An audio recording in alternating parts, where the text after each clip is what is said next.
இப்போ நம்ம என்ன பார்க்க போகிறோம்னா, சென்னை மாவட்டத்திற்கான கட் ஆஃப் தான் பார்க்க போகிறோம். அதுவும் வந்து அடிப்படை பணியாளர்களுக்கான கட் ஆஃப் தான் இப்போ பார்க்க போகிறோம். அதுக்கு முன்னாடி 2021 சென்னையில் வந்து அலுவலக உதவியாளருக்கான வேகன்சி எவ்வளோ கேட்டிருந்தாங்க அப்படின்னு சொல்லிட்டு பார்த்துட்டு, அதுக்கப்புறம் 2024 எவ்வளோ கட் ஆஃப் கேட்பாங்க அப்படின்னு சொல்லிட்டு பார்க்கலாம். 2021 அலுவலக உதவியாளருக்கான வேகன்சி எவ்வளோ கேட்டிருந்தாங்கன்னா 183 வேகன்சி கேட்டிருந்தாங்க. சென்னையில் தான் அதிகமாக கேட்டிருந்தாங்க. அதே மாதிரி தான் இந்த தாட்டியும் 2024 113 வேகன்சி கேட்டிருக்கிறாங்க. இதுக்கான கட் ஆஃபு கேஸ்ட் வாரியாக நம்ம இப்போ தொடர்ந்து பார்க்க போகிறோம். 2021ஆம் ஆண்டு கேட்கப்பட்ட வேகன்சி விட இந்த வருஷம் 70 வேகன்சி கம்மியாக கேட்டிருக்கிறாங்க. இருந்தாலும் இந்த வருஷத்துக்கான கட் ஆஃப் என்னவாக இருக்குன்னு சொல்லிட்டு அனலைஸ் பண்ணியிருக்கிறோம். அந்த கட் ஆஃப் இப்போ நம்ம பார்க்கலாம்.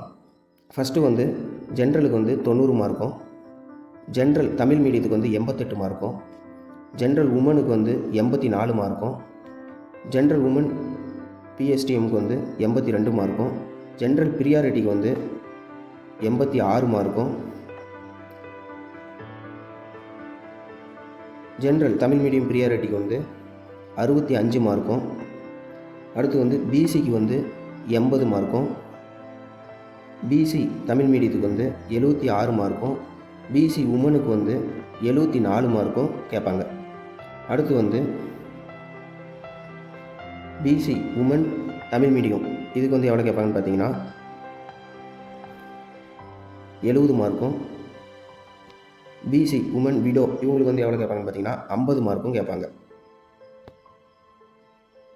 அடுத்து வந்து பிசி ப்ரியாரிட்டியில் வந்து எவ்வளோ கேட்பாங்கன்னு பார்த்தீங்கன்னா இவங்களுக்கு சேம் 50 மார்க்கும் கேட்பாங்க. ரெண்டாவது பிசி முஸ்லீம் இவங்களுக்கு எவ்வளோ கேட்பாங்க பார்த்தீங்கன்னா 76 மார்க்கும், பிசி முஸ்லீமில் உமன் விடோ இவங்களுக்கு எவ்வளோ கேட்பாங்க பார்த்தீங்கன்னா 70 மார்க்கும்.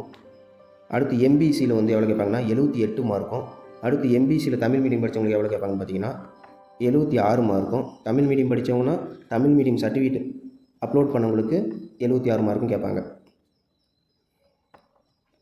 அடுத்து வந்து எம்பிசி உமன் இவங்களுக்கு எவ்வளோ கேட்பாங்கன்னு பார்த்தீங்கன்னா 72 மார்க்கும். அடுத்து எம்பிசி உமனில் தமிழ் மீடியம் படித்தவங்க வந்து 74 மார்க்கும்.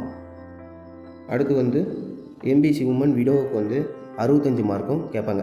இதில் வந்து உங்களுக்கு டவுட் இருக்கலாம், எம்பிசி உமனுக்கு வந்து 72 மார்க்கும், எம்பிசி உமன்லேயே தமிழ் மீடியம் படித்தவங்களுக்கு 74 மார்க்கும் அதிகமாக இருக்குது அப்படின்னு கேட்கலாம். இதில் என்னன்னா தமிழ் மீடியம் படிச்சுன்னு சொல்லி எல்லாரும் சர்டிஃபிகேட் வாங்கிட்டு அதில் போய் அந்த போஸ்டிங்கில் பண்ணோம்னா நம்மளுக்கு வேலை கிடைச்சிரும் அப்படின்னு சொல்லிட்டு பண்ணுறதுனால அந்த இடத்துல மார்க்குன்றது அதிகமாக வந்துடும். அதனால தான் இந்த டிஃப்ரெண்ட் வரும்.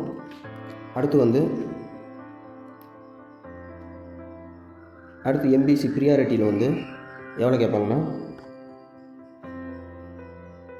60 மார்க்கும். அடுத்து வந்து எஸ்சிக்கு வந்து 84 மார்க்கும், எஸ்சி உமனுக்கு வந்து 78 மார்க்கும், எஸ்சி உமன் விடோவுக்கு வந்து 52 மார்க்கும். அடுத்து எஸ்சி ப்ரியாரிட்டியில் வந்து 60 மார்க்கும், எஸ்சி ஏவுக்கு வந்து 70 மார்க்கும், எஸ்சி ஏ பிஎஸ்டிக்கு வந்து 62 மார்க்கும், எஸ்டி பிஎஸ்டிஎம் ப்ரியாரிட்டி இதில் எல்லாமே சேர்த்து 65 மார்க்கும் கேட்பாங்க. இப்போ இந்த கேஸ்ட் வரையாக பார்த்தோம்னா நிறையா வேகன்சி கொடுத்துருந்தாங்க. அதேமாரி தனித்தனியாகவே கட் ஆஃப் கொடுத்துருந்தாங்க. உங்களுக்கு இந்த தாட்டி 2024 வந்து இந்த மாதிரி தான் சென்னை மாவட்டத்துக்கான கட் ஆஃப் இருக்கும். போன தாட்டி வேகன்சி கட் ஆஃபு அதெல்லாம் வச்சு தான் இந்த வருஷத்துக்கான கட் ஆஃப் வந்து அனலைஸ் பண்ணியிருக்கிறோம். மேலும் அடுத்த வீடியோவில் சந்திக்கலாம். நன்றி, வணக்கம்.